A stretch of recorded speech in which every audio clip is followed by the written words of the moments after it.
اعوذ باللہ من الشیطان الرجیم بسم اللہ الرحمن الرحیم۔ آگے آیت نمبر 104 اور 105 ہے۔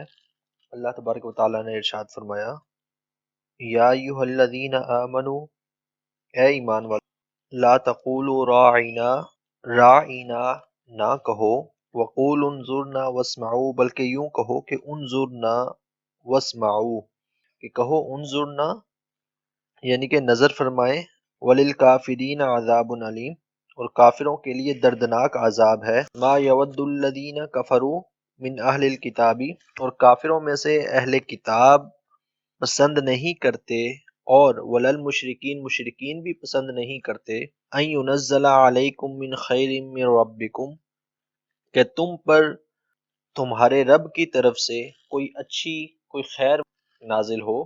واللہ یختص برحمتہ من یشاء، اور اللہ تبارک و تعالی جسے چاہتا ہے اسے اپنی رحمت کے ساتھ خاص فرما لیتا ہے۔ واللہ ذو الفضل العظیم، اور اللہ بڑے فضل والا ہے۔ یہودیوں کا بیان چل رہا تھا کہ انہوں نے کیا کچھ کیا، کیا کچھ کرتے تھے، انبیاء کو انہوں نے شہید کیا، اللہ تبارک و تعالی نے انہیں اپنی قدرت کا ظہور دکھایا، اللہ تبارک و تعالی نے انہیں انبیاء کے معجزات دکھائے، اللہ تبارک و تعالیٰ نے انہیں ہزارہا نعمتیں دیں، اللہ تبارک و تعالیٰ نے انہیں من و سلوہ عطا کیا۔ مطلب اتنی نعمتوں کا ذکر ہم نے پڑھا کہ یہ جو تیسرے چوتھے رکوع سے لے کر یہاں تک، لیکن وہ ہمیشہ جو ہے نا انبیاء کی، اللہ تبارک و تعالیٰ کی نعمتوں کی کفر ہی کرتے آئے، انکار ہی کرتے آئے۔ ہر نعمت دیکھی اور نعمت دیکھنے کے بعد جو ہے نا پھر اس کو جھٹلا دیا، اللہ تبارک و تعالیٰ کو بھی جھٹلا دیا، معاذ اللہ۔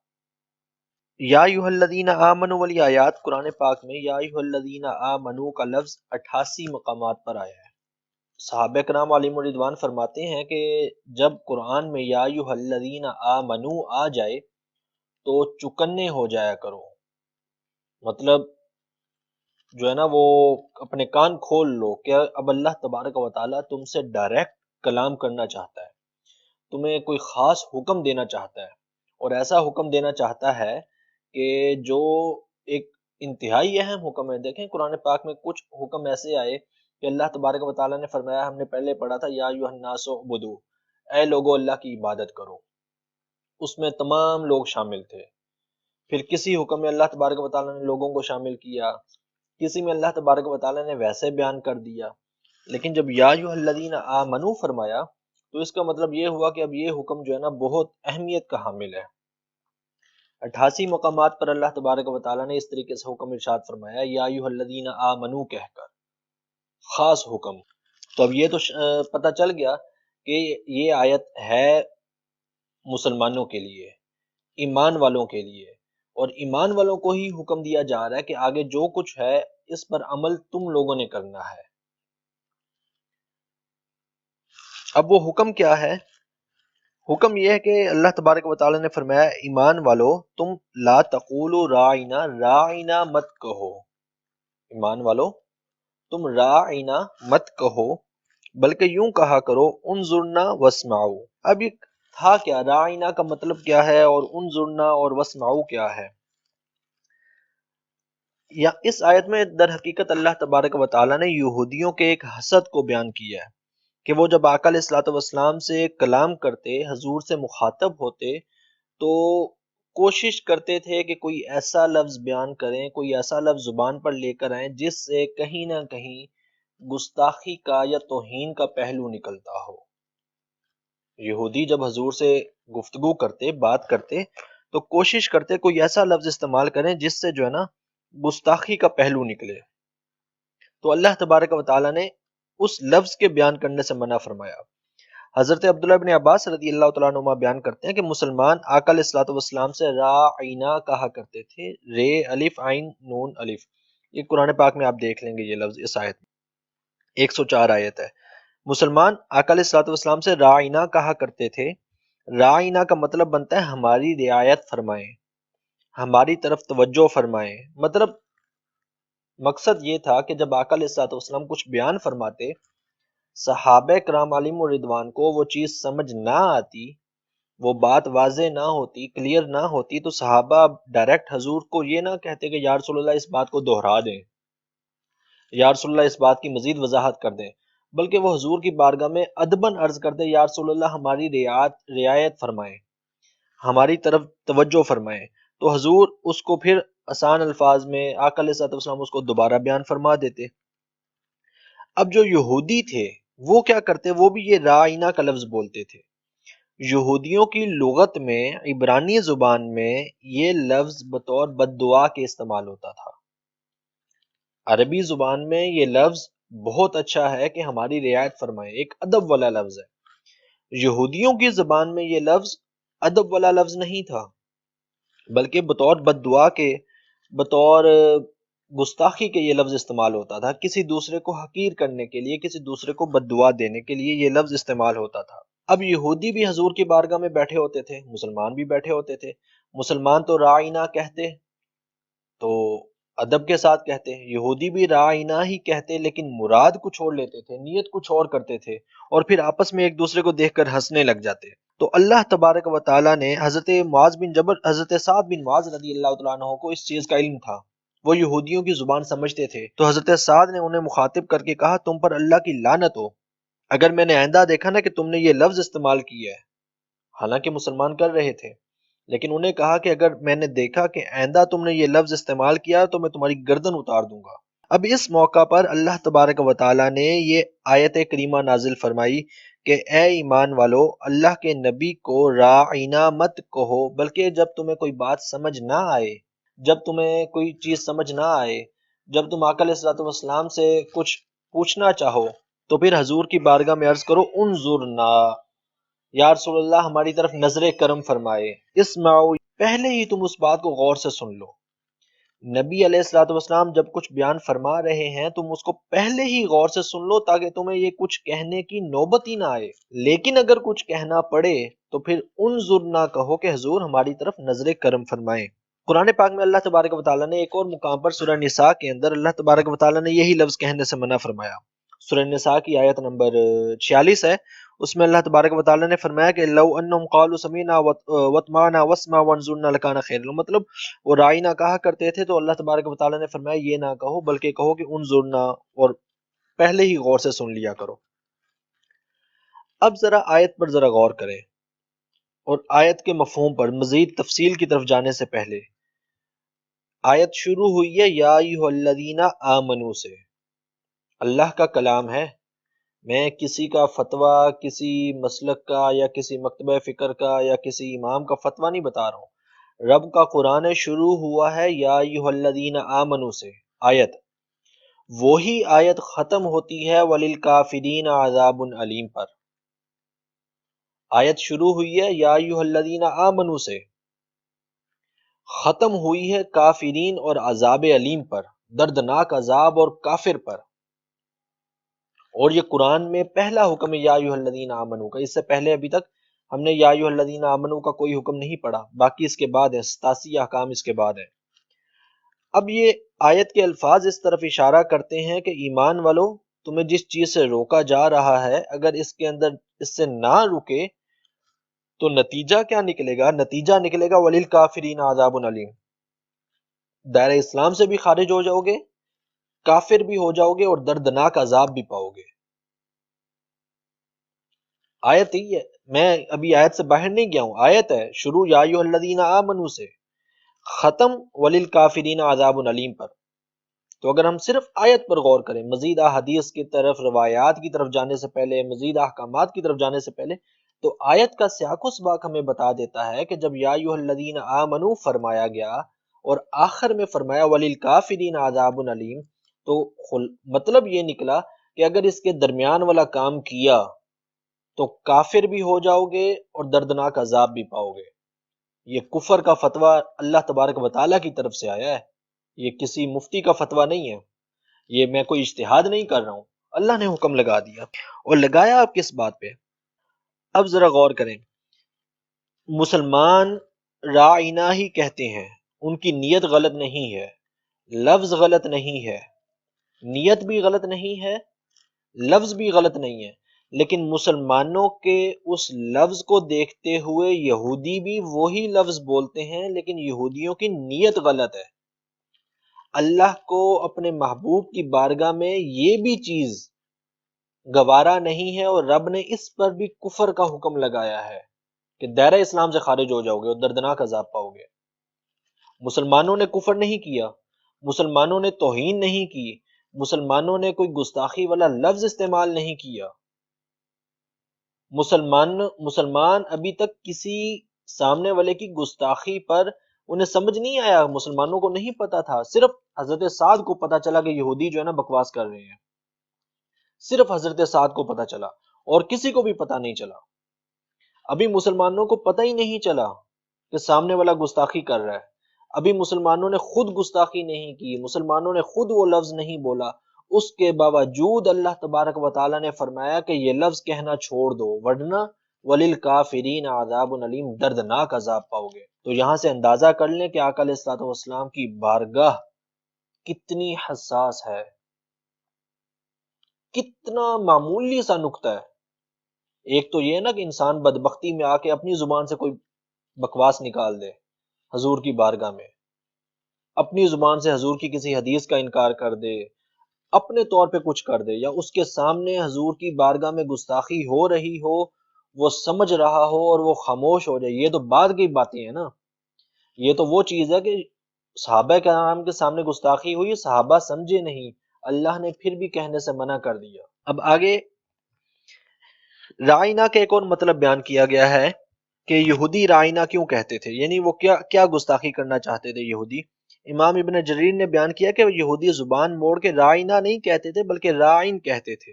رائن کا مطلب ہوتا ہے کہ غلطیاں کرنے والا۔ رائنا ہم پر نظر کرم فرمائیں، یہودیوں کی زبان میں رائن کا مطلب تھا کہ غلطی کرنے والا، معاذ اللہ۔ ایک اور اس پر مفسرین نے نقطہ بیان کیا ہے۔ عربی زبان جب ہم پڑھتے ہیں نا تو آپ میں سے جس نے کوئی عربی تھوڑی بہت دیکھی ہوگی اس کے ذہن میں ہوگا کہ عربی میں کچھ گردانے پڑھتے ہیں ہم ماضی مضارع کی، اور کچھ ابواب آتے ہیں، جیسے باب فعال ہے، باب تفعیل ہے، باب مفعال ہے، مختلف ابواب آتے ہیں۔ مثال کے طور پر ایک لفظ ہے کاروما، تو اس کا مطلب کچھ اور ہوگا۔ اسی لفظ کو اگر ہم دوسرے باب پر لے جائیں اکرما، تو اس کا معنی کچھ اور ہوگا۔ اگر ہم کہیں گے زاربا، مطلب یہ کہ اسے ایک مرد نے مارا۔ اگر ہم اس کو کر دیں زربا، باب تفعیل پر لے جائیں، تو اس کا مطلب ہوگا کہ وہ کوئی دو بندے آپس میں لڑ پڑے۔ اگر ہم اس کو کر دیں زاربا، دعات کے بعد الف لگا دیں، تو اس کا مطلب ہوگا کہ وہ دونوں آپس میں لڑے ہیں۔ ٹھیک ہے، یہ میں چھوٹی سی آپ کو ایک بات صرف اشارہ کرنا چاہتا ہوں۔ رائنا کا لفظ جو ہے نا، یہ عربی زبان میں اس کا معنی ہوتا ہے کہ ہم آپ کے لیے رعایت کرتے ہیں، آپ ہمارے لیے رعایت کریں۔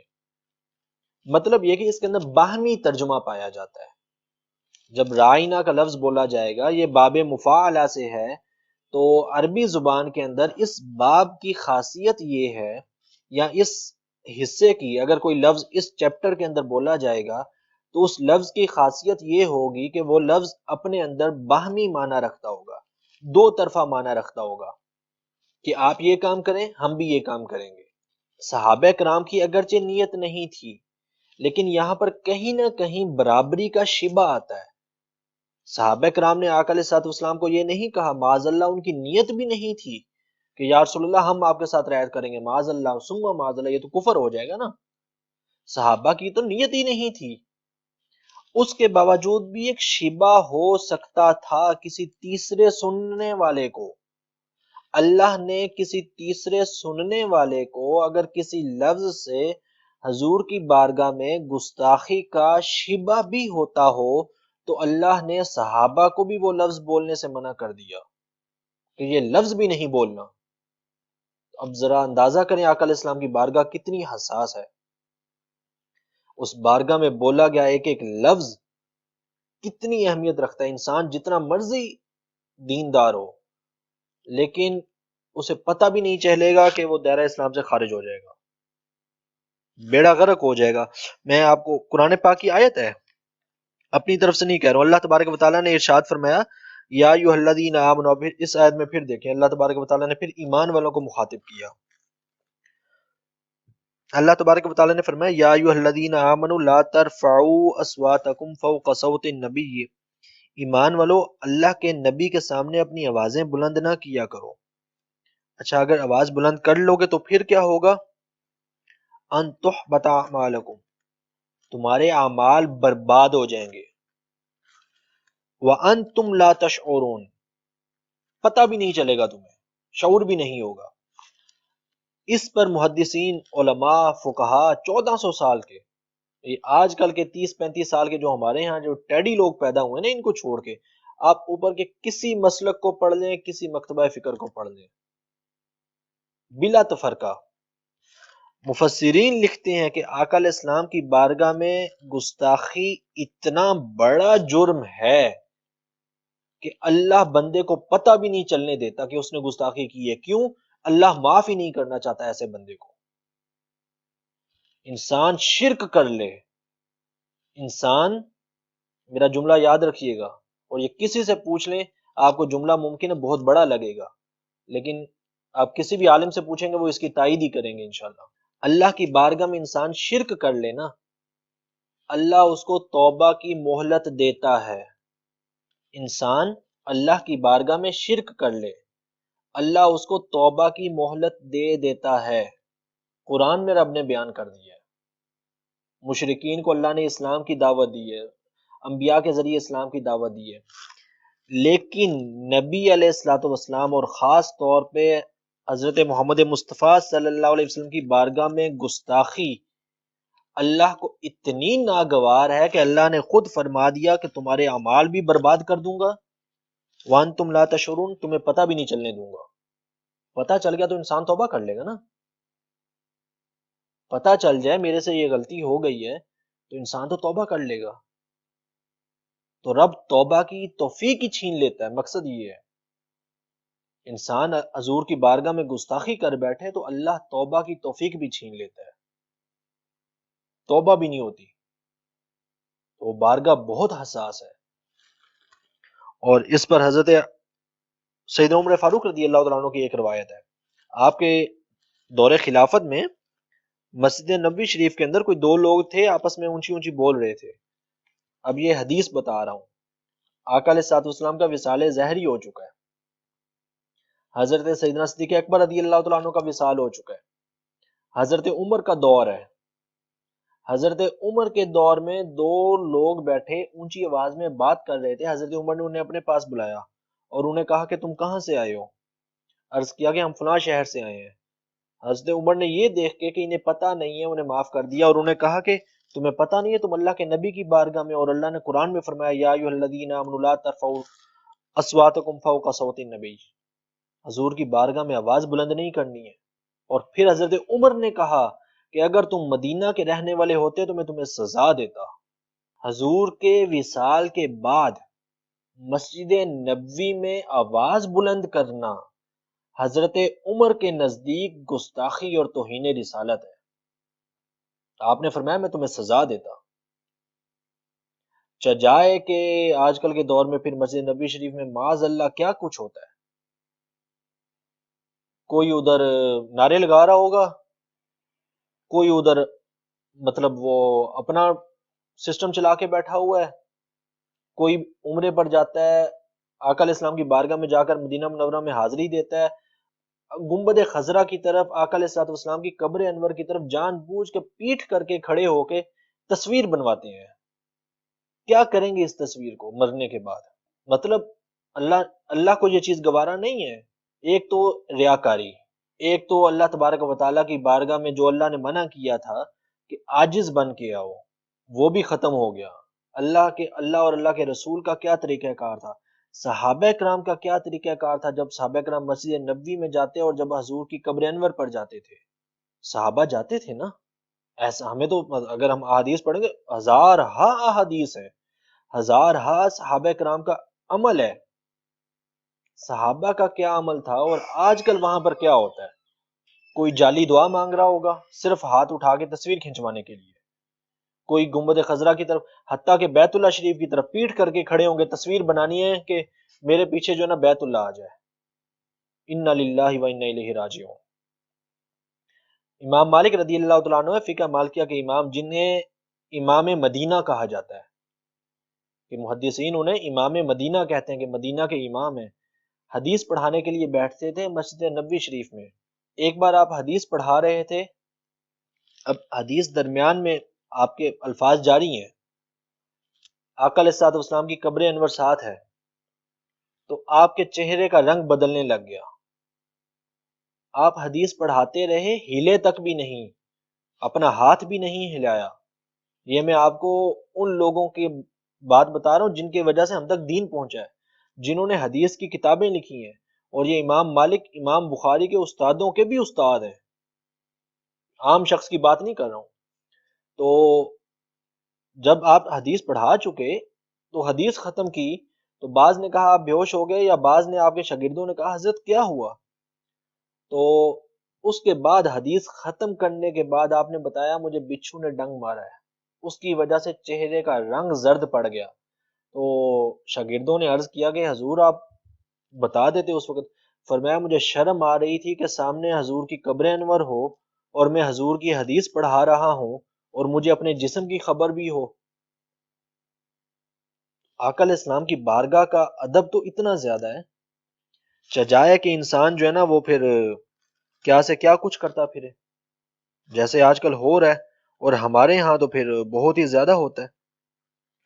اب آقا علیہ الصلوۃ والسلام کی بارگاہ میں توہین کا معنی کیا ہے، گستاخی کس چیز کو کہیں گے؟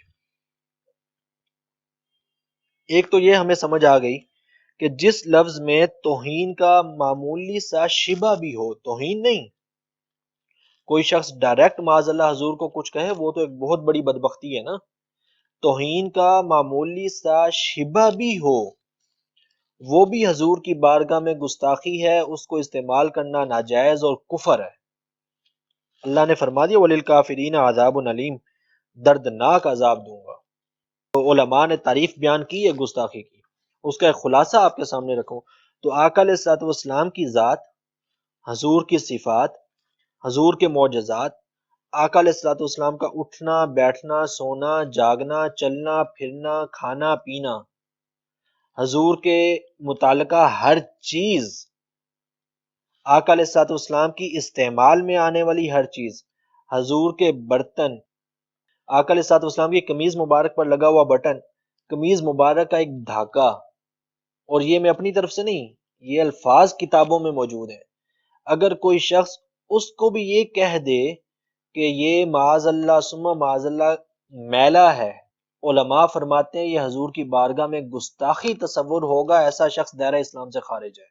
اس پر اختلاف نہیں ہے کسی کا، آپ بریلویوں سے پوچھیں، دیوبندیوں سے پوچھیں، شیعوں سے پوچھیں، اہل حدیثوں سے پوچھیں، یا اوپر جا کے 1400 سال میں جس سے مرضی پوچھیں، آقا علیہ الصلوۃ والسلام کی طرف منسوب کسی بھی چیز کے ذرے کے اوپر معمولی سی زبان کھولنا کفر ہے، اعمال سارے ضائع ہو جائیں گے، اور پھر اللہ نے فرمایا کہ وان تم لا تشعرون، تمہیں شعور بھی نہیں ہوگا، پتہ بھی نہیں چلے گا تمہیں کیا ہوا ہے، بیڑا غرق ہو جائے گا۔ اور یہ اخذ کہاں سے ہوتا ہے؟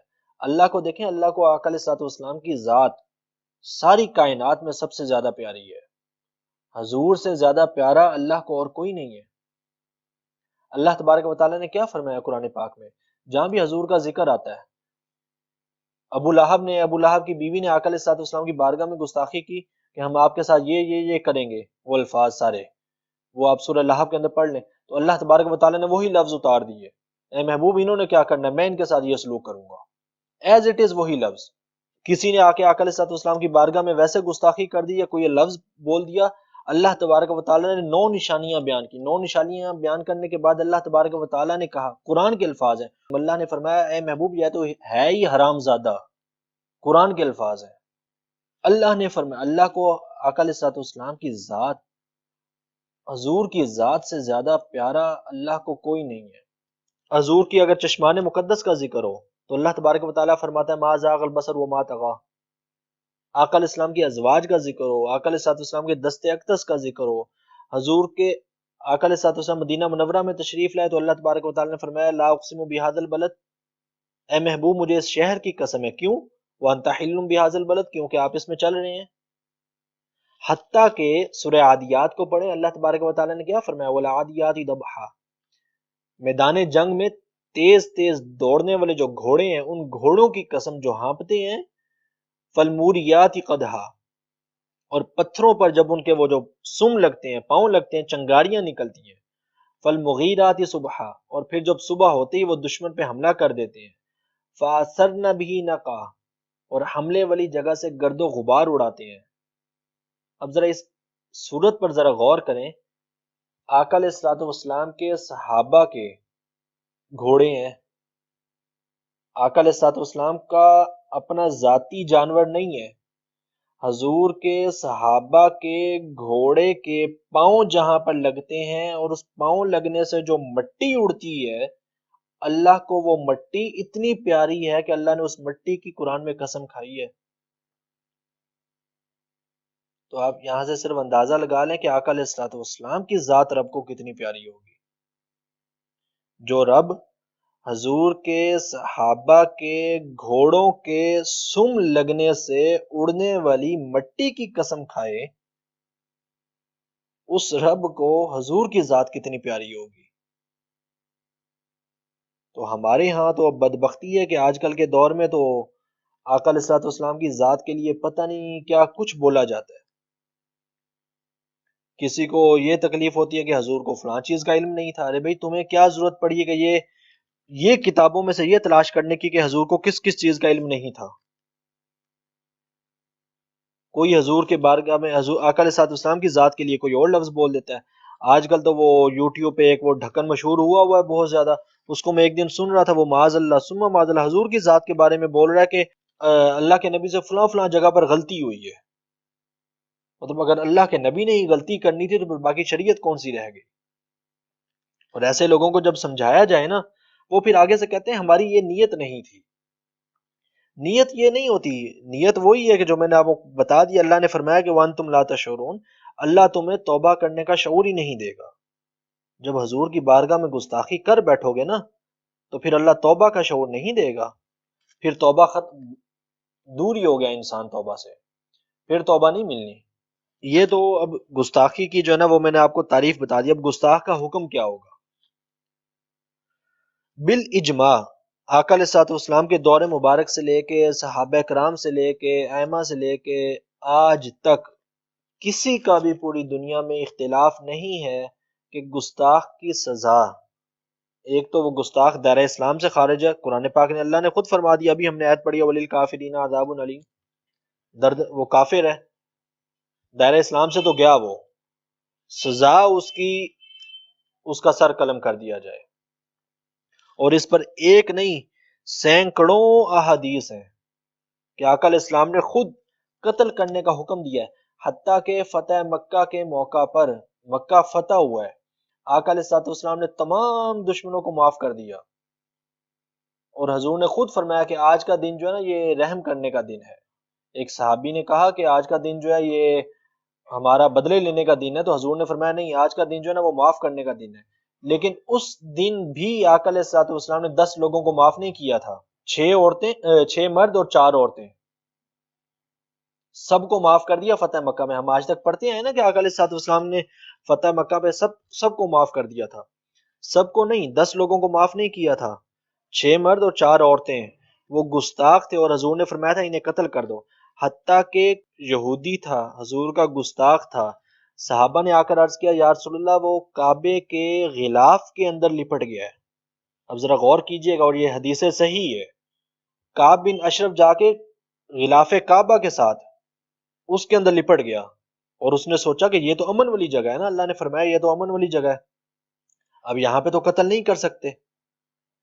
تو صحابہ گئے حضور کی بارگاہ میں، یا رسول اللہ کعب بن اشرف کو آپ نے قتل کرنے کا حکم دیا، وہ تو وہاں پر چلا گیا، اور آقا علیہ الصلوۃ والسلام نے فرمایا اسے وہیں پر قتل کر دو، مطلب اسے چھوڑ، سوری کعب بن اشرف نہیں، ابن قتل کے بارے میں حضور نے فرمایا اسے غلاف کعبہ میں قتل کر دو۔ اب ذرا تصور کریں کہ گستاخ رسول کتنا بڑا مجرم ہے، کہ جہاں پر انسان کا بال نہیں ٹوٹنا چاہیے، جہاں پر آپ ایک چیونٹی کو نہیں مار سکتے، جہاں پر آپ کسی موذی جانور کو نہیں مار سکتے، جہاں پر سر سے اگر وہ کوئی جوں نکل آئی ہے اس جوں کو نہیں مار سکتے، ایک مچھر نہیں مار سکتے، لیکن اس مقام پر بیت اللہ شریف کے غلاف میں لپٹے ہوئے گستاخ حضور نے فرمایا اسے یہیں پہ قتل کر دو، اسے چھوڑنا نہیں ہے۔ اور یہ صحیح بخاری کی حدیث ہے، یہ ایسا نہیں ہے کہ مطلب کسی اور کتاب کی حدیث ہو، کوئی اس پر کہہ دے کہ ضعیف ہوگی، صحیح بخاری کی حدیث ہے۔ حضور نے فرمایا اسے وہیں پر قتل کر دو۔ حضرت علی رضی اللہ تعالیٰ عنہ بیان کرتے ہیں کہ آقا علیہ الصلوۃ والسلام نے فرمایا من سب نبی قتل، جو کسی بھی نبی کے بارے میں گستاخی کرے، توہین کرے، کوئی اہانت کرے، کوئی اس طرح کا کلمہ بولے، اس کو قتل کر دیا جائے، اس کی سزا پھر صرف اور صرف قتل ہی ہے، اس کو چھوڑا نہیں جائے گا۔ اب حضور کی بارگاہ میں گستاخی چاہے وہ شخص صراحتاً کرے، صراحتاً کا مطلب یہ کہ ڈائریکٹ الفاظ میں، کنایتاً کرے، کنایتاً کا مطلب ہوتا ہے کہ میری نیت یہ نہیں تھی۔ اچھا اب اس کے اندر وضاحت تو ہے کہ ممکن ہے کوئی شخص کہہ سکتا ہے میری نیت یہ نہیں تھی، لوگ بھی کہیں گے بھئی اس کی نیت یہ نہیں تھی۔ اس کو یوں سمجھ لیں کنایتاً کا حکم یہ ہوگا کہ اگر ماحول سیاق و سباق وہاں پر جو باتیں ہو رہی تھیں وہ حضور کی ذات کے بارے میں ہو رہی تھیں اور اس شخص نے اسی کی نسبت سے کوئی کلمہ بول دیا تو وہ گستاخی تصور کیا جائے گا۔ اس کو یوں سمجھ لیں کہ اگر ایک شخص نے اپنی بیوی کو کہا، عام طور پہ اس نے کہا کہ دفع ہو جاؤ، اس سے طلاق نہیں ہوتی، لیکن اگر طلاق کی مجلس تھی، ماں باپ بیٹھے ہوئے تھے، انہوں نے کہا طلاق دے دو، بیوی نے خود کہا کہ دے دو، یا کوئی لڑائی جھگڑا ہو رہا تھا، بات خدا نخواستہ یہاں تک آ گئی اور عورت نے خود کہہ دیا کہ طلاق دے دو، اس موقع پر چونکہ سیاق و سباق ایسا ہے نا طلاق کا، مجلس اور ماحول ایسا ہے، اس موقع پر اگر مرد نے صرف اتنا بول دیا، طلاق کا لفظ نہیں، مرد نے صرف اتنا بول دیا کہ دفع ہو جاؤ، تو دو طلاقیں ڈائریکٹ پڑ گئیں، ایک بھی نہیں، طلاق بینہ ہو جائے گی، وہ فوراً اس کے نکاح سے نکل جائے گی۔ میں آپ کو ماحول بتا رہا ہوں۔ اور اسی طرح اگر کوئی ماحول کے اندر کوئی اس طرح کا ماحول ہے کہ آقا علیہ الصلوۃ والسلام کا ذکر ہو رہا ہے، آقا علیہ الصلوۃ والسلام کے بارے میں بات کی جا رہی ہے، کوئی حضور کی طرف نسبت کی جا رہی ہے، یا اس طرح کے ماحول کو سامنے رکھتے ہوئے کسی شخص نے کوئی ایسا کلمہ بول دیا جیسے ادھر مرد نے بولا تھا دفع ہو جاؤ، یہاں پر اگر وہ کہتا ہے نا میری نیت طلاق کی نہیں تھی، تو یہاں پر اس کی نیت کا اعتبار نہیں ہوگا، ماحول کا اعتبار ہوگا کہ ماحول طلاق کا تھا۔ تو اسی طرح جب حضور کی گستاخی کرے کوئی، کہے میری نیت نہیں تھی، تو ماحول دیکھا جائے گا، حالت دیکھی جائے گی کہ اس نے کس حالت میں بولا ہے۔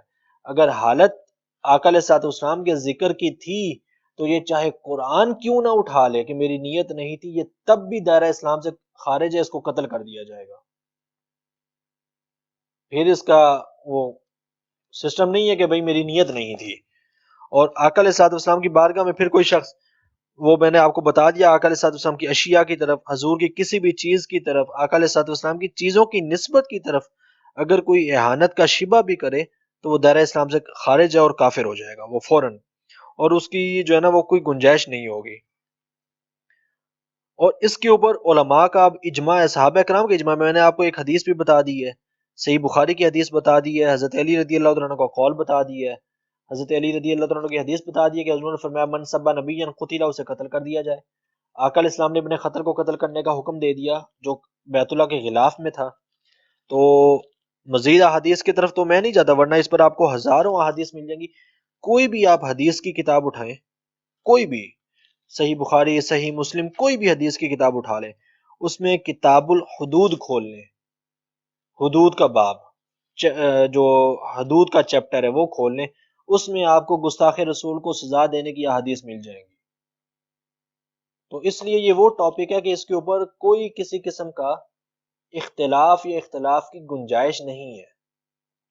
ہاں اب یہ مسئلہ آتا ہے کہ گستاخ کو قتل کون کرے گا؟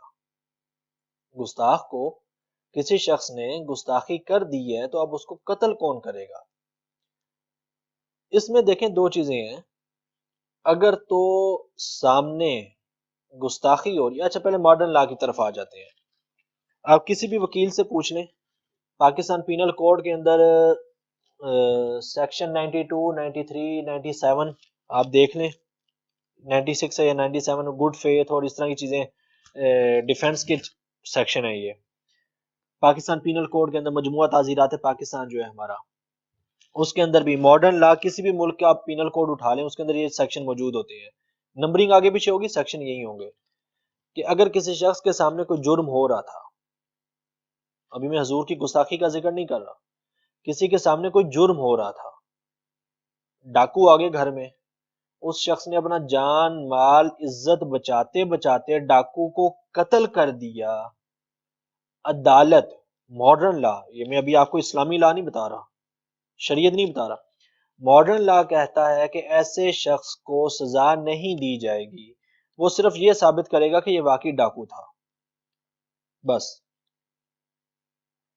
جرم ہو رہا تھا، کوئی بندہ کسی کی عزت لوٹ رہا تھا، استغفر اللہ، اور دیکھنے والے نے بچاتے بچاتے مجرم کو قتل کر دیا، نیت اس کی نہیں تھی یہاں پر، بے شک بندہ اس نے مار دیا، قانون کہتا ہے کہ ایسا شخص صرف ثابت کر دے کہ یہ واقعی جرم کر رہا تھا، ایسے شخص سے قصاص یا اس کو سزا نہیں دی جائے گی۔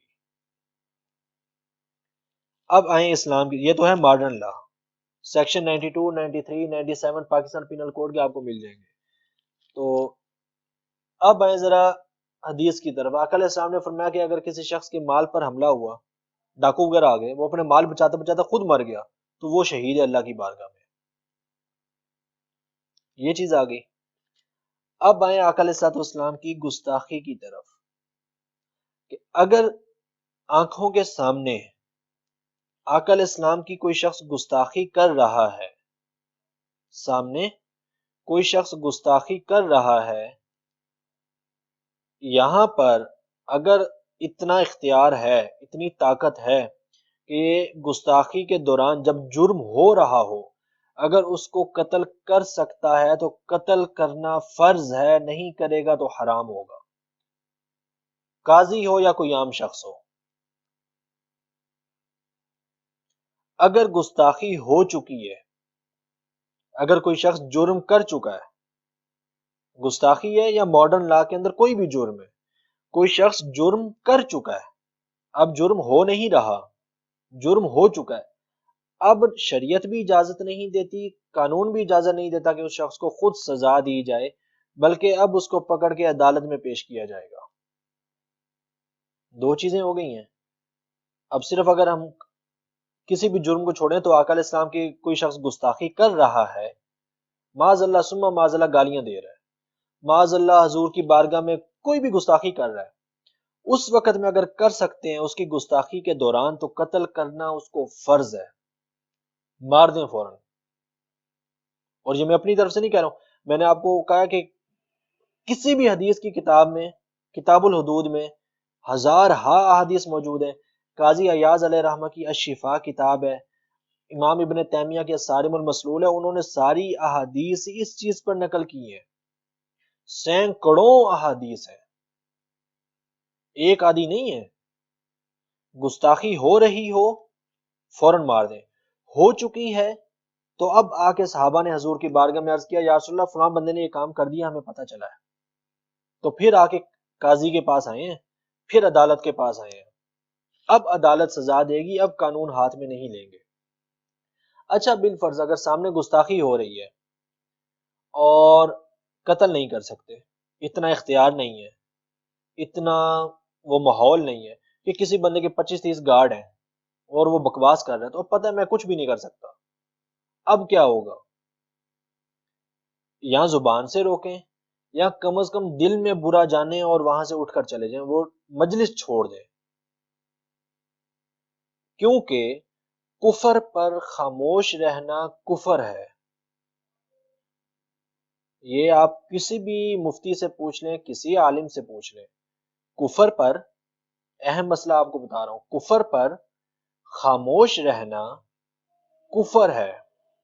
کم از کم دل میں برا جاننا چاہیے تھا کہ یار یہ غلط چیز ہوئی ہے، اگر دل میں بری کا خیال بھی نہ آیا، دل میں یہ خیال ہی نہ آیا کہ یار یہ کام غلط ہوا ہے، تو اپنا ایمان ختم ہو جائے گا، اللہ سے توبہ کرنی پڑے گی۔ جیسے مثال کے طور پر ہمارے ہاں آج کل فلموں اور ڈراموں میں اللہ تبارک و تعالیٰ کی گستاخی ہوتی ہے، آقا علیہ السلام کی گستاخی ہوتی ہے، حضور کی گستاخی پر تو مسلمانوں کو پھر بھی تھوڑی بہت غیرت آ ہی جاتی ہے نا، تھوڑی بہت، ویسے تو بحیثیت امت ساری بے غیرت ہو چکی ہے۔ غیرت ہوتی تو 58 اسلامی ممالک ہیں، ایکٹ آف وار کے تحت، میں نے خود لا کیا ہوا ہے، ماڈرن لا کے تحت فرانس کے صدر نے جو جملہ بولا تھا، جدید لا کہتا ہے، یو این او کا قانون کہتا ہے، ایکٹ آف وار کہتا ہے کہ یہ اس کی طرف سے اعلان جنگ ہے۔ 58 اسلامی ممالک کو اس نے اعلان جنگ کی ہے، اور ہم سے سفیر بھی نہیں نکالا گیا۔ تو اس سے زیادہ بے غیرتی اور کیا ہو سکتی ہے؟ کوئی بھی نہیں ہے۔ تو کہیں تھوڑی بہت مسلمانوں کو غیرت آئی جاتی ہے، لیکن اگر بالفرض فلم وغیرہ دیکھ رہے ہیں، گانا سن رہے ہیں، اس میں اللہ کی بارگاہ میں کوئی گستاخی ہوئی، یا اللہ کی بارگاہ میں کوئی توہین امیز جملہ بولا گیا، انسان خاموش رہا، خوش ہوا، یا اپنے شغل میلے میں رہا، دائرہ اسلام سے خارج ہو جائے گا، پتہ چلے یا نہ پتہ چلے۔ اب آپ کہیں گے بڑا سخت حکم بیان کر دیا۔ صحیح بخاری شریف کھول لیں، صحیح بخاری میں آقا علیہ الصلوۃ والسلام نے خود بتایا، خود بیان فرمایا، میں نے آپ کو پہلے بھی حدیث بتائی تھی، حضور نے فرمایا کہ ایک وقت آئے گا، کھڑا ہوا شخص مسلمان ہوگا، بیٹھے گا تو ختم، اسلام سے نکل چکا ہوگا، بیٹھے گا تو مسلمان ہوگا، لیٹے گا تو اسلام سے ختم۔ بیٹھنے والا چلنے والے سے بہتر ہوگا، چلنے والا بھاگنے والے سے بہتر ہوگا۔ اتنی جلدی جلدی لوگ دین سے نکلیں گے، اسلام سے نکل جائیں گے۔ یہ حضور کی حدیث ہے صحیح بخاری کے اندر، میں پھر آپ کو کہہ رہا ہوں، میں کسی کا فتویٰ نہیں بتا رہا ہوں۔ تو یہ حکم بہت سخت ہے۔ اسلام اتنی جلدی بندہ اسلام سے نکلتا نہیں ہے، لیکن بسا اوقات بالکل معمولی سی غلطی پر بچتا کچھ نہیں ہے۔ تو اب میں نے آپ کو تین سٹیپ بیان کر دیے۔ اگر جرم ہو رہا تھا، ابھی قتل کر سکتے تھے تو کر دیں، جرم ہو چکا ہے تو اب قاضی کے پاس عدالت میں لے کر جائیں گے، اب خود سزا نہیں دے سکتے۔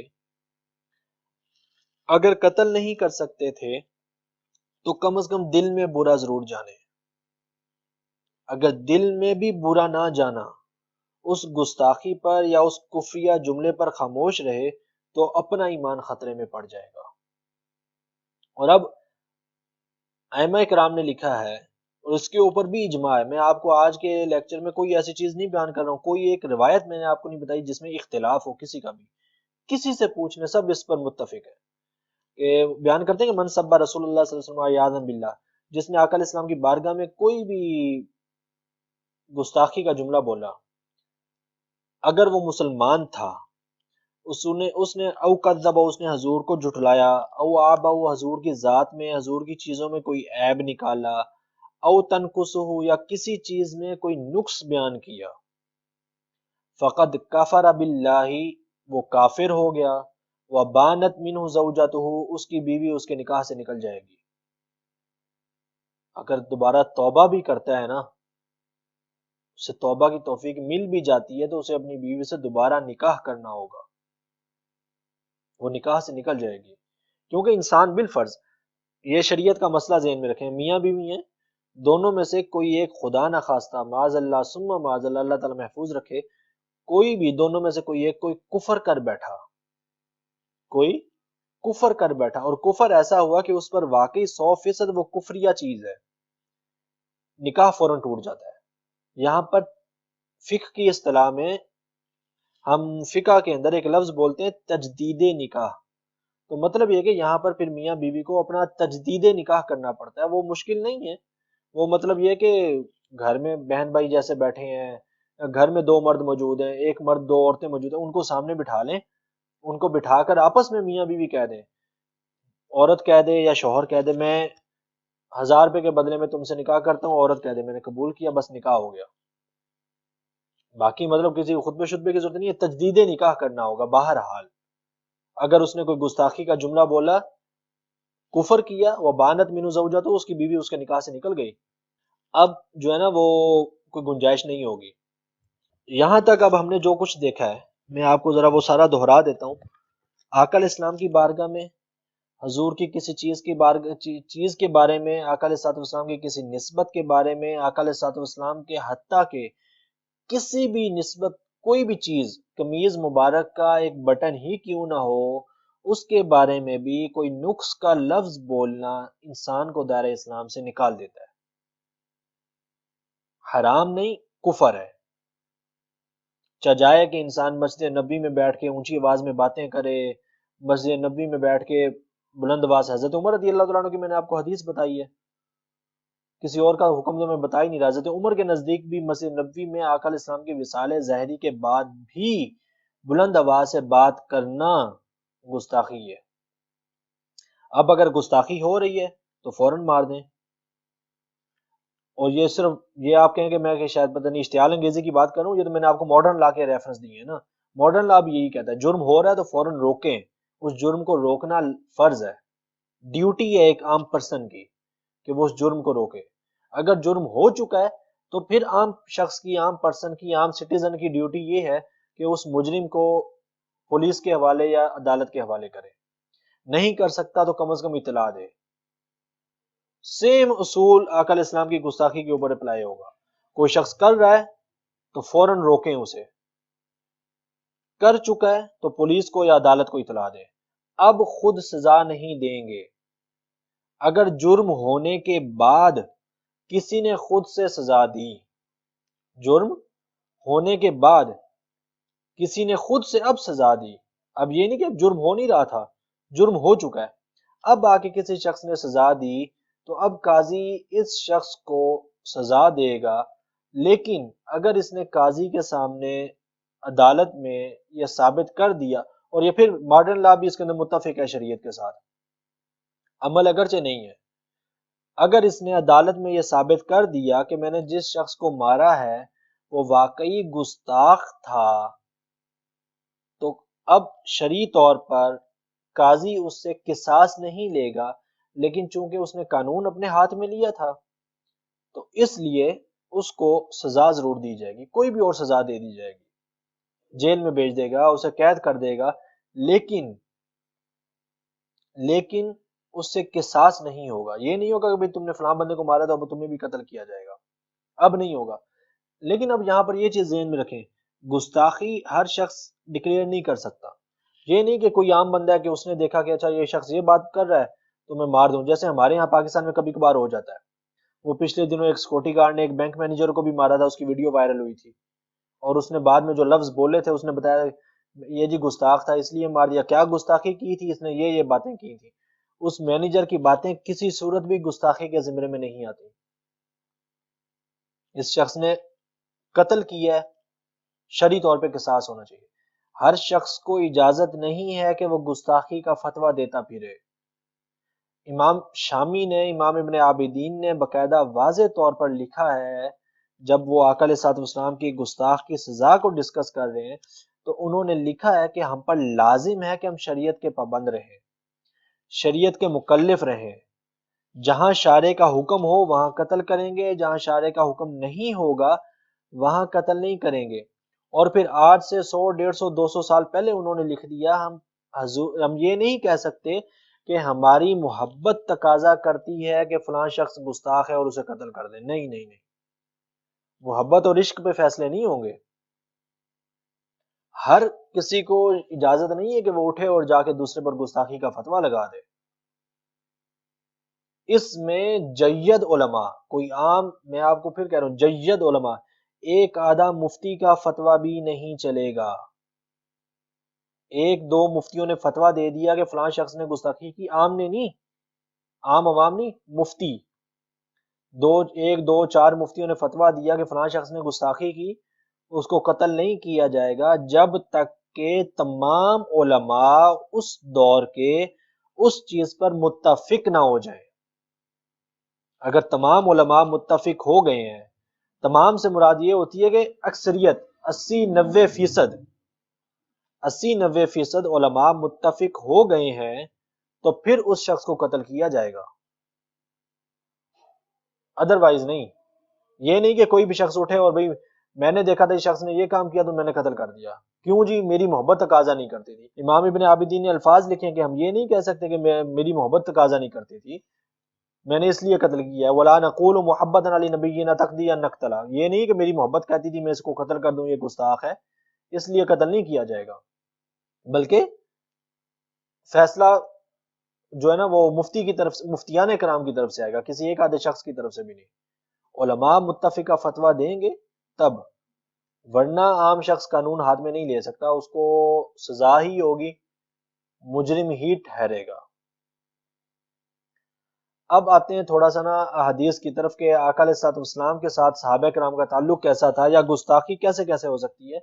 ہمارے ہاں بسا اوقات ہوتا ہے کہ جب کسی شخص کو کہا جاتا ہے نا کہ یار فلاں بندے سے بچو، اور خاص طور پہ یہ اب آپ لوگوں نے ناراض نہیں ہونا، ہمارے ہاں آج کل فرانس کو تو چھوڑیں نا، پاکستان میں اردو بولنے والوں میں کئی ایسے جاہل لوگ بیٹھے ہیں، یہ جو ہے ٹک ٹاک پہ اور ویسے بھی، اور اپنے نام کے ساتھ ریلیجیس اسکالر اور مذہبی اسکالر لگایا ہوا ہے، میں قسم کھا کے کہتا ہوں کہ وہ کفریہ اور گستاخانہ جملے بول رہے ہوتے ہیں، اور جب انہیں کہا جاتا ہے کہ بھئی یہ کام نہ کرو، تو ایک تو ہماری نیت نہیں تھی، اور دوسرا پھر ہماری عوام ہمیں جواب دیتی ہے کہ وہ جی اتنا نیک بندہ ہے، اتنی نمازیں پڑھتا ہے، اتنے روزے رکھتا ہے، اتنے حج کرتا ہے، وہ گستاخی کیسے کر سکتا ہے؟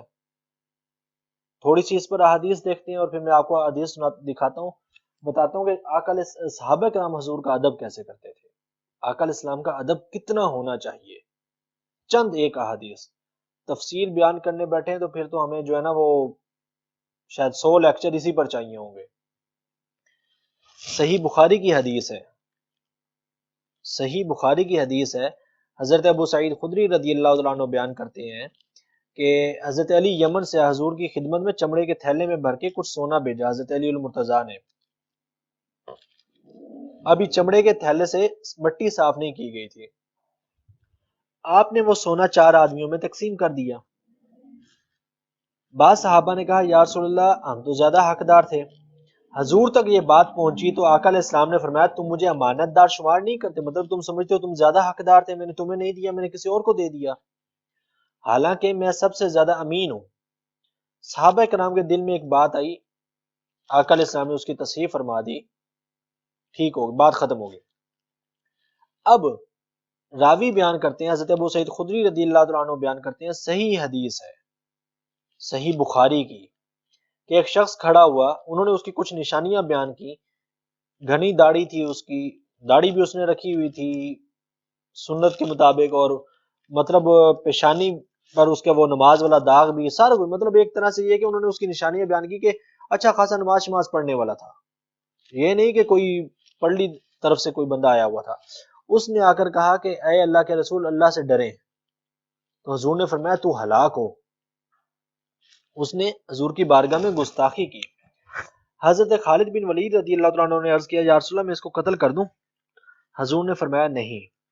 اچھا یہ اس وقت کی حدیث ہے کہ جب ابھی قتل کرنے کا حکم نہیں آیا تھا، اس کے بعد قتال کا حکم اللہ تبارک و تعالیٰ نے نازل فرمایا۔ بہرحال حدیث صحیح بخاری کی ہے۔ حضور نے فرمایا نہیں، لیکن آگے آقا علیہ الصلوۃ والسلام نے ارشاد فرمایا اس کی نسل سے، معنی یہ ہے کہ اس جیسے لوگ پیدا ہوں گے۔ اب یہ حدیث کے الفاظ سنیے گا، حضور نے فرمایا لوگ پیدا ہوں گے، قرآن پڑھتے ہوں گے، یتلون کتاب اللہ رتبن، بہت پیارا قرآن پڑھتے ہوں گے، بہت پیارا قرآن پڑھتے ہوں گے۔ حضور فرما رہے ہیں لا یجاوز حناجرہم یمرقون من الدین کما یمرق السہم من الرمیہ، لیکن دین ان کے گلے سے نیچے نہیں اترے گا، اور وہ دین سے ایسے نکل چکے ہوں گے جیسے تیر کمان سے نکل جاتا ہے۔ کیوں گستاخ ہوں گے؟ میں کیوں کہہ رہا ہوں بھئی وہ لوگ گستاخ ہوں گے؟ اس لیے کہ اس شخص نے گستاخی ہی کی تھی، حضور نے اسی کی طرف اشارہ کیا۔ تو ممکن ہے، اب یہ صحیح بخاری کی حدیث ہے، ممکن ہے کوئی شخص بہت پیارا قرآن پڑھنے والا ہو، جس کو حضور نے کہہ دیا کہ یتلون کتاب اللہ رتبن، بہت اعلیٰ قرآن پڑھنے والا ہے، بہت پیارا قرآن پڑھنے والا ہے، تو اس سے زیادہ تعریف اس کے قرآن کی اور کیا ہو سکتی ہے؟ لیکن اس کے باوجود بھی حضور نے فرمایا کہ وہ دیندار نہیں ہوگا، اور پھر فرمایا کہ لَإِنْ أَدْرَكْتُهُمْ لَأَقْتُلَنَّهُمْ قَتْلَ ثمود، اگر میں ان لوگوں کو پا لیتا تو میں انہیں قتل کر دیتا جیسے قوم سمود کو قتل کیا گیا۔ اب ایک اور حدیث سنیے، آقا علیہ الصلوۃ والسلام نے فرمایا اب یہ بھی حضور کی حدیث ہے. اسی طرح ایک شخص نے کوئی بات کی تو حضور نے گستاخوں کی نشانیاں بیان کی، اور حضور نے فرمایا یتلون کتاب اللہ لینا رتبا، اتنا ٹھہر ٹھہر کے پیار سے قرآن پڑھیں گے. حضور صحابہ کو کہہ رہے ہیں، مجھے ہم جیسوں کو نہیں کہ میرے مقابلے میں تو ہزارہ لوگ اچھا پڑھتے ہیں نا، صحابہ کو کہہ رہے ہیں حضور کے یتلون کتاب اللہ لینا رتبا، بہت پیارا قرآن پڑھیں گے لوگ، لیکن دیندار نہیں ہوں گے. اگر میں انہیں پا لیتا تو میں انہیں قتل کر دیتا. تو ممکن ہے قرآن پڑھنے والا حضور کا گستاخ ہو جائے، ممکن ہے انسان نمازیں پڑھنے کے باوجود حضور کا گستاخ ہو جائے. اب اگلی حدیث سنیں، میں آپ کو صرف صحیح بخاری کی حدیث بتا رہا ہوں ابھی، اور حدیث کے مختصر الفاظ بتا رہا ہوں، دو دو تین تین صفحات کی حدیث ہے. آقا علیہ الصلوۃ والسلام نے فرمایا کہ ایک وقت آئے گا، اب حضور صحابہ کو کہہ رہے ہیں کہ یحقر احدکم صلاته مع صلاتہم، کہ وہ بندہ اتنی نمازیں پڑھتے ہوں گے، اتنی اچھی نمازیں پڑھتے ہوں گے کہ حضور نے صحابہ کو کہا یحقر احدکم صلاته، کہ اگر تم ان لوگوں کی نمازوں کو دیکھ لو تو تم سمجھو کہ تمہاری نمازیں تو کچھ ہیں ہی نہیں. کس کو کہہ رہے ہیں حضور؟ صحابہ کو، کہ وہ لوگ اتنی نمازیں پڑھیں گے کہ تمہاری نمازیں ان کے مقابلے میں کچھ بھی نہیں ہیں. وَصِيَامُهُ مَعَ صِيَامِهِمْ، ان کے روزے تمہارے روزے ان کے روزوں کے مقابلے میں کچھ بھی نہیں ہے. بہت زیادہ نمازی، بہت زیادہ پرہیزگار، کہ حضور نے فرمایا کہ اگر تم انہیں دیکھ لو، صحابہ کو کہا کہ اگر تم انہیں دیکھ لو تو تم مطلب اپنی نمازوں کو حقیر جاننے لگو، اپنی نمازوں کو چھوٹا سمجھنے لگو. اس کے باوجود بھی آقا علیہ الصلوۃ والسلام نے فرمایا کہ وہ لوگ ہوں گے کیا، یمرقون من الدین کمروق السهم من الرمیہ، دین سے ایسے نکل چکے ہوں گے جیسے تلوار تیر میان سے اسے کمان سے نکل جاتا ہے. تو داڑھی بھی رکھی ہو، ممکن ہے سر پہ امامہ بھی باندھا ہو، عربی بھی بول رہا ہو، لاکھوں لاکھ لوگ بھی اس کو سن رہے ہو، نمازیں بھی پڑھ رہا ہو، روزے بھی رکھ رہا ہو، اور حضور فرما رہے ہیں کہ وہ دین سے نکل چکا ہوگا. میں کسی خاص بندے کی طرف اشارہ نہیں کروں، میں صرف آپ کو حضور کی حدیث بتا رہا ہوں. اب آپ کے ہمیں پتہ کیسے چلے گا کہ کون حضور کا گستاخ ہے یا کون نہیں ہے؟ آپ کے کلیہ بتا دیتا ہوں. جو شخص آقا علیہ السلام کی بارگاہ میں کوئی جملہ کوئی لفظ بولنے کے بعد اس کی تعویل کرتا ہے نا کہ میری مراد یہ تھی، میرا مطلب یہ تھا، یا جو حضور کا نام ادب سے نہیں لے رہا. آج کل ہیں لوگ محمد محمد کہہ رہے ہوتے ہیں، معاذ اللہ، حضور کا نام ادب سے نہیں لے رہا، حضور کی طرف کوئی چیز بیان کرنے کے بعد اس کی تعویل کرنے کی کوشش کرتا ہے کہ میرا مطلب یہ تھا، میری مراد یہ تھی. ایسے شخص کو سننا چھوڑ دیں، کوئی بھی ہے کسی بھی مسلک کا، جو حضور کی طرف کسی غلطی کی نسبت کرتا ہے، جو حضور کی ذات کی طرف، حضور کی ذات تو بہت بلند ہے. میں نے آپ کو قرآن پاک کی آیات بتائی ہیں، پڑھ دیں سورہ عادیات. اللہ حضور کے صحابہ کے گھوڑوں کے پاؤں لگنے سے اڑنے والی مٹی کی قسم کھائی ہے. وہ مٹی رب کو اتنی پیاری ہے کہ اللہ اس مٹی کی قسم کھاتا ہے، گھوڑوں کے پاؤں لگنے سے جو مٹی اڑتی ہے. گھوڑا بھی وہ جس پر حضور تشریف فرما نہیں ہے، جس پر صحابہ سوار ہیں. تو ذرا اندازہ لگائیں آقا علیہ السلام کی بارگاہ کتنی حساس ہے. ہمارے ہاں تو بدبختی معاذ اللہ ثم معاذ اللہ عروج پر ہے نا. اور پھر یہ بھی حضور کی حدیث ہے، میں پھر آپ کو صحیح بخاری کی حدیث بتا رہا ہوں اپنی طرف سے نہیں. آقا علیہ الصلوۃ والسلام نے فرمایا مشرق سے، اس میں حضور نے بتا بھی دیا مشرق سے. حضور نے فرمایا سمعتہ واشارہ بیدہ نحو المشرق، مشرق کی طرف حضور نے اشارہ کیا. یہ مشرق ہمارا ہی ہے نا. قوم یقرؤون القرآن بألسنتہم، حضور نے فرمایا قرآن پڑھتے ہوں گے، ایسی قوم ہوگی قرآن پڑھے گی، لیکن لا یعدو تراقیہم یمرقون من الدین کما یمرق السهم من الرمیہ، دیندار نہیں ہوں گے. حضور نے فرمایا دین ان کے حلق سے نیچے نہیں اترے گا، دین سے خارج ہو چکے ہوں گے. سینکڑوں احادیث آپ کتب احادیث کھول لیں، اس میں روایات آ جائیں کہ حضور نے فرمایا کہ لا تجاوز صلاتہم کہ تم ان کی نمازوں سے زیادہ اپنی نمازیں پڑھ نہیں سکتے. وَلَا صَلَاتُكُمْ إِلَىٰ صَلَاتِهِمْ بِشَيْءٍ. اگر تم ان کی نمازیں دیکھ لو تو تم سمجھو کہ ہماری نمازیں تو کچھ ہے ہی نہیں. پھر حضور کی حدیث ہے، حضور نے فرمایا یخرج قوم من امتی، میری امت میں سے قوم نکلے گی، یقرؤون القرآن، قرآن پڑھیں گے. اب حضور کے الفاظ ہیں، آقا علیہ السلام کے الفاظ ہیں. کیا کیسے قرآن پڑھیں گے؟ لیسا قراءتکم الی قراءتہم بشیء. حضور صحابہ کو کہہ رہے ہیں کہ اگر تم ان کی قرات سن لو تو تم سمجھو کہ ہم تو کچھ پڑھتے ہی نہیں ہے، اتنا پیارا قرآن. لیکن کیا ہوگا؟ پھر حضور نے فرمایا لا تجاوزوا صلاتم تراقیم یمرقون من الاسلام کما یمرق السهم من الرمیہ. دین سے اور اسلام سے ایسے نکل جائیں گے کہ ان کے حلق سے نیچے نہیں جائے گا اسلام، زبانوں پر ہوگا صرف. کیوں؟ اور ان ساری احادیث، آپ اپنی مرضی کی حدیث کی کوئی شرح لے لیں، اپنی مرضی کے کسی بھی عالم سے جو حدیث کو سمجھتا ہو، بخاری شریف مسلم شریف کھولیں، اس کو کہیں اس حدیث کی سب بتا دے، وہ آپ کو یہی کہے گا اس سے مراد وہ ہے جو حضور کی گستاخی کرتا ہے.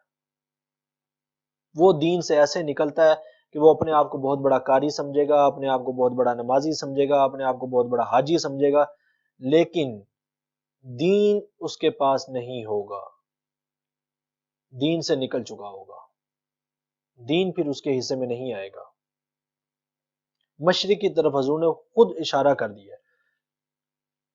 دو چار احادیث اور دیکھتے ہیں پھر کلاس ختم کرتے ہیں. صرف اب یہ دیکھتے ہیں کہ آقا علیہ السلام کے ساتھ صحابہ کرام کا عمل کیسا تھا، صحابہ کرام حضور کی ذات کے ساتھ کیسے محبت کرتے تھے، یا صحابہ کرام علیہ رضوان کا آقا علیہ السلام کے ساتھ تعلق کیسا تھا. صحابہ کرام علیہ رضوان کے بارے میں آتے ہیں، حضرت عروہ بیان کرتے ہیں ابھی انہوں نے اسلام قبول نہیں کیا تھا. یہ آئے آقا علیہ السلام کی بارگاہ میں ایک غزوہ کے موقع پر دیکھنے کے لیے کہ صحابہ کرام جو ہے نا وہ کیسے حضور سے عمل کرتے ہیں، یا صحابہ کرام کا آقا علیہ السلام کے ساتھ جو ہے نا وہ ایک کیا تعلق ہے. اب وہ بیان کرتے ہیں خود کہ میں نے دیکھا کہ آقا علیہ السلام اگر کہیں پر لعاب دہن ڈالتے ہیں نا، حضور لعاب دہن کہیں ڈالتے ہیں، صحابہ اس کو اپنے ہاتھوں پر لے لیتے ہیں، اپنے چہروں پر ملتے ہیں. حضور وضو فرماتے ہیں تو آقا علیہ السلام کا استعمال کیا ہوا پانی کا ایک قطرہ زمین پر نہیں آتا، صحابہ اپنے ہاتھوں پر لیتے ہیں، اپنے جسم پر ملتے ہیں. جس کو نہیں ملتا وہ دوسرے صحابہ کے ہاتھ کو ہاتھ لگا کے اپنے جسم پر ملتا ہے، اس سے برکت حاصل کرتے ہیں. پھر حضور نے خود فرمایا، آقا علیہ السلام کی حدیث ہے، صحیح بخاری کی حدیث ہے، حضور نے فرمایا ما من مؤمن الا وانا اولى الناس بی فی الدنیا والآخرہ. کوئی شخص مومن نہیں ہو سکتا. اب حضور فرما رہے ہیں، فتویٰ پھر آقا علیہ السلام کا ہے، کسی مفتی کا نہیں.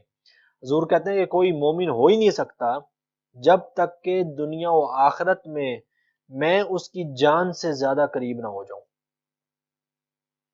جس کو کہتے ہیں نا انے واہ محبت، وہ ہونی چاہیے حضور کی ذات کے ساتھ. اپنی جان کی پرواہ نہیں ہونی چاہیے. یہ حضور نے فرمایا کہ اپنی جان سے زیادہ قریب نہ مجھے سمجھے. اور پھر حضور نے فرمایا اقرؤ ان شئتم، اگر تم چاہتے ہو تو قرآن پاک کی آیت پڑھ لو. اللہ نے فرمایا نبی اولی بالمؤمنین من انفسہم، اللہ کے جو نبی ہیں آقا علیہ السلام مومنین کے لیے ان کی جانوں سے بھی زیادہ قریب ہے، مومنین کے لیے بہت قریب ہے. تو حضور کی ذات کے ساتھ تعلق، حضرت طلحہ بیان کرتے ہیں کہ آقا علیہ السلام کے نائی حجام حضور کے بال کاٹ رہا تھا. اب ذرا تصور کریں، نائی بال کاٹ رہا ہو، کینچی چلائی جائے بالوں میں، ایک وقت میں کتنے بال زمین پر گریں گے؟ کیا سارے بال ہاتھ پر لینا ممکن ہے کہ انسان کے ایک بال بھی زمین پر نہیں گرنے دینا؟ صحابی بیان کرتے ہیں کہ نائی آقا علیہ السلام کے بال مبارک کاٹ رہا تھا، صحابہ حضور کے ارد گرد یطوفو کا لفظ طواف کر رہے تھے، اور آقا علیہ السلام کا کوئی بال مبارک زمین پر نہیں آنے دیتے تھے. صحابہ کا حضور کے ساتھ تعلق یہ تھا کہ صحابہ تو حضور کا لعاب دہن کا بھی ادب کرتے ہیں، آقا علیہ السلام کا کوئی بال مبارک زمین پر نہیں آنے دیتے. حضرت عباس حضور کے چچا ہیں، ان سے پوچھا گیا کہ آپ بڑے ہیں یا حضور بڑے ہیں؟ یہ عام سوال ہے نا، کوئی بندہ کسی کو کہہ دیتا ہے یار آپ بڑے ہو یا فلاں بندہ بڑا ہے، مطلب یہ کہ عمر میں کون زیادہ بڑا ہے. انہوں نے کہا میں بڑا کیسے ہو سکتا ہوں، اکبر منی، حضور مجھ سے زیادہ بڑے ہیں، وَأَنَا وُلِدتُّ قَبْلَهُ، میں تو صرف پیدا پہلے ہو گیا تھا۔ صحابہ کا ادب چیک کریں، یہ کہہ دینے میں کوئی حرج نہیں تھا کہ مطلب میں عمر میں بڑا ہوں، میری عمر زیادہ ہے، لیکن صحابی نے، حضور کے چچا نے، حضرت عباس نے اس کو بھی گستاخی سمجھا کہ وہ یہ کہیں کہ میں حضور سے بڑا ہوں۔ پوچھنے والے نے پوچھا تھا کہ آپ بڑے ہیں یا حضور بڑے ہیں؟ انہوں نے جواب دیا کہ اکبر منی، حضور مجھ سے بڑے ہیں، انا ولدت قبلہ، میں تو صرف پیدا پہلے ہوا تھا۔ اب ذرا صحابہ کرام کا الفاظ چیک کریں، صرف اگر ہم اسی ایک حدیث کو بھی سامنے رکھ لیں نا تو میں اندازہ ہو جائے گا کہ صحابہ کا حضور کے ساتھ تعلق اور محبت کتنی ہے اور ادب کتنا ہے۔ صحابہ حضور کے ساتھ کتنا ادب کرتے ہیں، یہ تو تصور سے بھی باہر ہے۔ اور یاد رکھیں، یہ آخری حدیث بیان کرتا ہوں، باقی پھر کچھ رہ جائیں گی تو پھر اگلی کلاس میں۔ آقا علیہ الصلوۃ والسلام کے ساتھ تعلق، حضور کے ساتھ محبت، یہی در حقیقت انسان کی نجات کا ذریعہ ہے، اس کے بغیر نجات نہیں ہونی ہے۔ آپ نے آج تک احادیث سنی ہوگی کہ جب بندہ قبر میں جائے گا تو سوال پوچھے جائیں گے، من ربک ما دینک ما کنت تقول فی حق ھذا الرجل۔ امام بخاری نے صحیح بخاری میں ایک جگہ بھی یہ حدیث نہیں لکھی جس میں 3 سوال ہوں۔ صحیح بخاری میں امام بخاری نے 7 جگہ حدیث روایت کی ہے قبر میں سوال ہونے والی، قبر میں امتحان کی۔ اس کا پھر وہ تطبیق کیا ہے بھئی، وہاں پر 3 سوالوں والی حدیث بھی تو ہے نا، وہ پھر اب اگلی کلاس میں تھوڑا سا 10-15 منٹ جو ہے نا باقی روایات بھی اور اس کی تطبیق دیکھ لیں گے۔ بہرحال امام بخاری نے ایک ہی حدیث روایت کی ہے، اور وہ یہ کہ حضور نے فرمایا کہ جب مردے کو تم قبر میں رکھ دیتے ہو، یسمع قرعن نعالہم، تو وہ تمہارے قدموں کی آہٹ سنتا ہے، اتاہ ملکانی فیقعدانہ، 2 فرشتے آ جاتے ہیں اس کو اٹھا کے بٹھا دیتے ہیں، فیقولان، اور وہ دونوں پوچھتے ہیں، ما کنت تقول فی ھذا الرجل، آقا علیہ الصلوۃ والسلام کی طرف اشارہ کر کے پوچھتے ہیں۔ حضور کی زیارت کروائی جاتی ہے، حضور کی طرف زیارت کروانے کے بعد وہ پوچھتے ہیں کہ بتا حضور کے بارے میں کیا کہا کرتا تھا، بس سب کچھ بعد میں۔ اللہ کے بارے میں کیوں نہیں پوچھا؟ اللہ کے بارے میں ایمان قابل قبول ہی نہیں ہے کہ اگر بندہ حضور کی بارگاہ میں کوئی گستاخی کرے۔ میں نے آپ کو حدیثیں سنا دی، حضور نے خود فرما دیا، نمازیں پڑھے، روزے پڑھے، حج کرے، زکاتیں دے، قرآن پڑھے، داڑیاں رکھے، جو مرضی کرتا پھرے، اللہ کی بارگاہ میں اللہ کو کوئی عمل قابل قبول نہیں ہے اگر بندہ حضور کی بارگاہ میں آقا علیہ الصلوۃ والسلام کے قدم مبارک کو، نالین مبارک کو لگنے والے مٹی کے ایک ذرے کی بھی اگر کوئی شخص توہین کرتا ہے نا تو اللہ کی عزت کی قسم اس کی نمازیں جہنم کا ایندھن ہے اور کچھ بھی نہیں ہے۔ لعنتی ہے ایسا شخص، اور اس کا دین بھی کچھ نہیں ہے، اس کا جو کچھ وہ نمازیں پڑھے یا جو کچھ بھی پڑھے نا وہ سارا کچھ سارے کا سارا جہنم ہے بس۔ تو حضور کی بارگاہ میں آقا علیہ الصلوۃ والسلام کی ذات کے لیے حساس رہا کرے، حضور کی ذات کے لیے کوئی کلمہ زبان سے نہ نکالا کرے۔ آج کل یہ بہت فتنہ عام ہے کہ حضور کی بارگاہ میں کبھی حدیث کا انکار ہو جاتا ہے، کبھی جھوٹی حدیثیں گھڑ دیتے ہیں۔ بدقسمتی تو یہ کہ اب تو ہمارے اسکولوں کے نصاب کے اندر بھی پتہ نہیں، مجھے نہیں سمجھ آتی کہ کیسے پی ایچ ڈی لوگ ہیں جو نصاب بناتے ہیں کہ جھوٹی حدیثیں نصاب کے اندر ڈالی ہوئی ہیں۔ کہیں معاذ اللہ ثم معاذ اللہ وہ جو بڑھیا حضور پر معاذ اللہ ثم معاذ اللہ کوڑا پھینک رہی ہے، حضور روزانہ گزرتے ہیں جی، جھوٹی حدیث ہے، کہیں موجود نہیں ہے۔ کیسے ممکن ہے کہ یار صحابہ حضور پر روزانہ معاذ اللہ کوڑا پھینکا جاتا ہے اور صحابہ برداشت کرتے ہوں؟ صحابہ تو یہ تھے کہ ایک شخص نے فتح مکہ کے موقع پر جو ہے نا وہ طویل حدیث، آپ صحیح بخاری کی، پھر میں کہہ رہا ہوں صحیح بخاری کی حدیث ہے اور کہیں کی نہیں، اس نے صرف آقا علیہ السلام کی طرف ہاتھ اٹھایا تھا مارنے کے لیے، مطلب بات کرتے ہوئے نا، معاہدہ ہو رہا تھا، بات کرتے ہوئے اس نے حضور کی طرف اشارہ کیا، صحابی نے، حضرت مغیرہ نے اس کے ہاتھ پر تلوار کی نوک دے ماری، اس کو کہا کہ بدبخت ہاتھ اپنا نیچے کر۔ حضرت ابوبکر صدیق نے اتنے سخت الفاظ بولے، آپ نے بولا کہ امسس بزر اللہ، میں اب اس کا ترجمہ نہیں کر سکتا، اگر آپ نیٹ پہ سرچ کر کے پڑھنا چاہیں تو پڑھ دیں۔ اب کیا اس لفظ کا ترجمہ کروں؟ تو حضور کی بارگاہ میں آخری بات ختم کرتے ہیں کلاس کو، آقا علیہ السلام کی ذات کا ذکر ہو اور کوئی شخص انسانیت کے نام پر خاموش رہنے کا کہے، بدترین جانور ہے، خنزیر سے بھی زیادہ بدتر ہے وہ، ایسی انسانیت قابل قبول نہیں ہے۔ کوئی شخص حضور کی ذات کا ذکر ہو، آقا علیہ السلام کی طرف کوئی توہین کی جا رہی ہو اور وہ اس پر کوئی غیرت کا تقاضا کرنے کا کہے، بھئی یہ تم کیسے لفظ بول رہے ہو، تو پھر اسے کہیں کہ صحیح بخاری کے اندر نا ذرا حضرت ابوبکر صدیق کے الفاظ پڑھ دیں کہ حضرت ابوبکر صدیق نے کیا کہا تھا۔ میں اب اس کا ترجمہ نہیں کر سکتا، اس کے علاوہ اور بھی بہت سارے الفاظ ہیں صحابہ کے، لیکن اگر کوئی شخص غیرت کا مظاہرہ کرنے کو کہے نا کہ یار یہ کیا کر رہے ہو، لوگ کیا کہیں گے، دنیا کی تاریخ کا بدترین انسان ہے جو حضور کی ذات پر حملہ ہو اور وہ اسے غیرت یاد آ جائے، حضور کی ذات پر حملہ ہو اسے انسانیت یاد آ جائے، حضور کی ذات پہ حملہ ہو اور اسے دنیا کے تقاضے یاد آ جائیں کہ جدید دور ہے، یہ تقاضا ہے، یہ تقاضا ہے، یہ کریں گے تو یہ ہو جائے گا، لعنتی ایسا شخص دائرہ اسلام سے خارج ہے بس۔ اور یہ میں پھر اپنی طرف سے نہیں، میں نے آپ کو اپنی طرف سے کچھ بھی نہیں، صرف قرآن پاک کی آیات اور حدیث میں نے آپ کو صرف بتائی ہے، اپنی طرف سے کچھ بھی نہیں۔ باقی چند احادیث رہ گئی ہیں وہ ہم اگلی کلاس میں دیکھ لیں گے انشاءاللہ۔ السلام علیکم ورحمۃ اللہ وبرکاتہ۔